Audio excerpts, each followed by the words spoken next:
第66页，篇章结构，宜家效应，为何亲手做让人自我感觉良好？ The IKEA effect. Why we like products we help make. Experienced marketing professionals know about human behavior and psychology. These professionals play a critical role in helping businesses promote and market their products and services.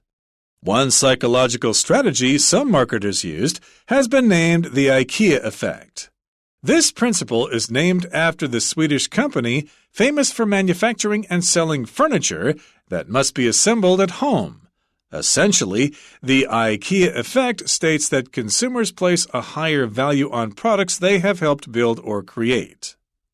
Besides IKEA, another business using the strategy is U-Foods, an Australian company which offers ready-to-create meal kits. These packs contain the raw ingredients that people need for cooking for themselves. The IKEA effect was coined by academic researchers from Harvard Business School, Yale University, and Duke University in 2011. However, their research is actually based on a phenomenon originally noted in the 1950s. Back then, a food brand named Betty Crocker wanted to increase sales of its cake mixes. It hired a psychologist named Ernest Dichter, who advised General Mills, the owner of the Betty Crocker brand, to change its recipe.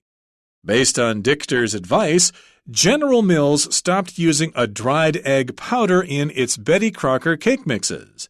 Instead, housewives would need to add a fresh egg when making the cake.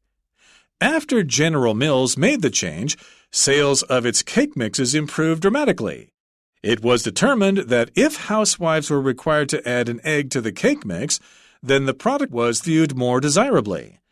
Academic researchers wanted to test if the required participation by consumers in the creation of a product was the reason. To do so, the research team asked subjects to assemble IKEA boxes, build shapes with Lego blocks, and fold paper to make origami figures. They found that people were willing to pay more money for items that they had a hand in making. This confirmed the theory that when people are involved in making something, they perceive it as more valuable.